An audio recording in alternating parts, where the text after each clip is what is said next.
A paz do Senhor, querido irmão, mais uma vez seja bem-vindo ao nosso estudo devocional. Vamos dar continuidade ao nosso estudo devocional da primeira carta do apóstolo Pedro. Mas antes vamos orar.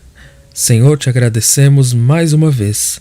Estamos aqui, Senhor, temos acesso à tua palavra e nós iremos ouvi-la e aprender dela.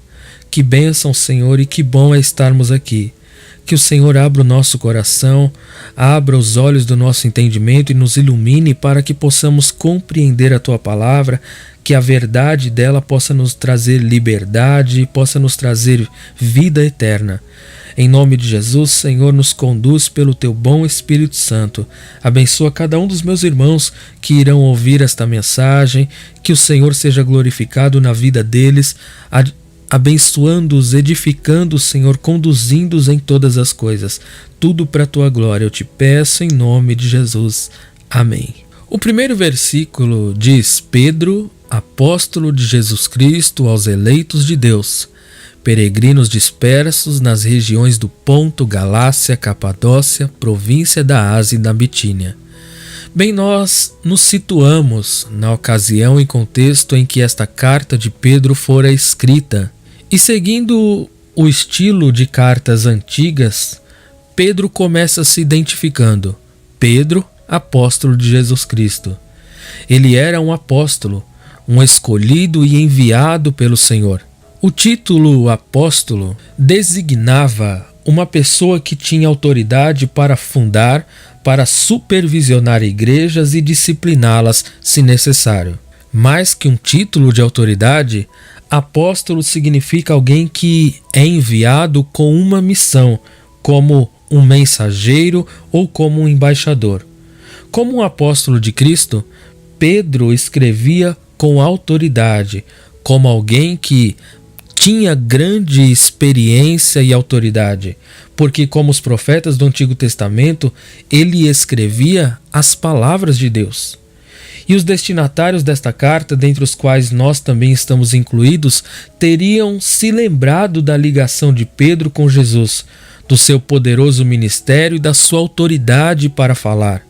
Pedro era como um líder, o porta-voz dos outros discípulos. Talvez pela sua personalidade, pelo seu temperamento, Pedro sempre estava tomando a frente e fazendo perguntas, e também foi escolhido para fazer parte do círculo íntimo dos discípulos de Jesus, juntamente com Tiago e João. Como já dissemos, os destinatários desta carta eram os eleitos de Deus, isto é, cristãos tanto judeus quanto gentios, que foram escolhidos por Deus antes da fundação do mundo em Cristo. Quando as pessoas aceitam a Cristo como Senhor e Salvador, Deus transfere a sua cidadania deste mundo para a cidadania do reino de Deus.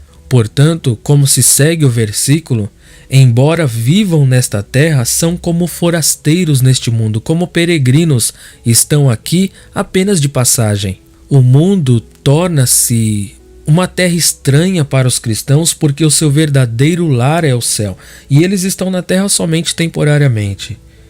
A igreja iniciou-se na cidade de Jerusalém, mas não tardou muito para que se espalhasse pelo Império Romano e além do Império Romano, que são estas províncias que Pedro cita aqui no primeiro versículo.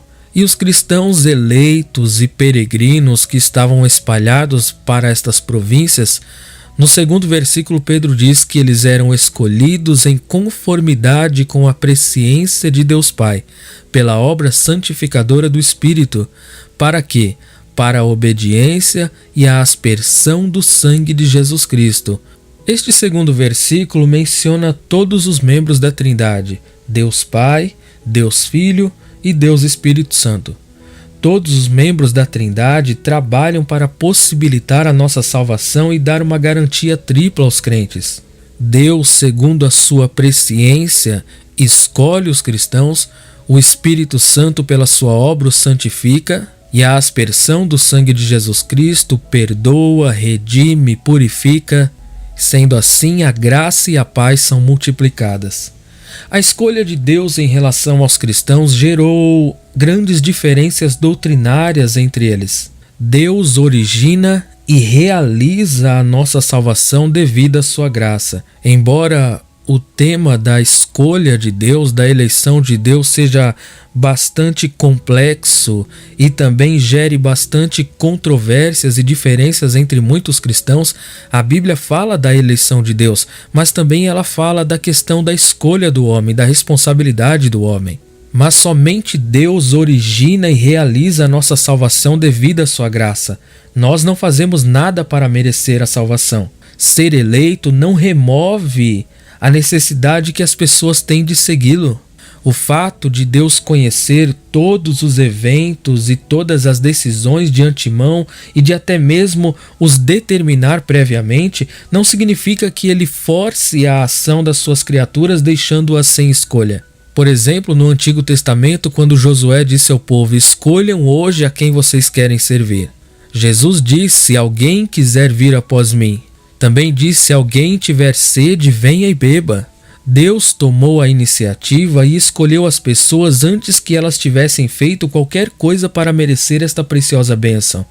Ele conhecia intimamente estes futuros crentes. Deus já sabia quem iria crer e os conhecia pessoalmente. E estes eleitos eram conhecidos de Deus Pai como um pai conhece os seus filhos, exceto pelo fato de que Deus sabia tudo sobre eles desde a eternidade passada. Deus é atemporal. Ele não está preso ao tempo. Deus é eterno. O seu conhecimento vai da eternidade passada até a eternidade futura e de eternidade em eternidade.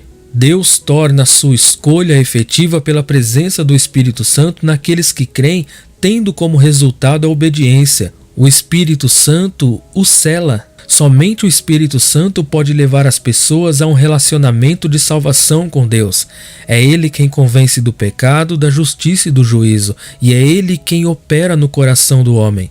O Espírito Santo vem aos eleitos, aos escolhidos, para santificá-los, o que significa que Deus vê seus filhos como santos, porque eles foram purificados pelo quê?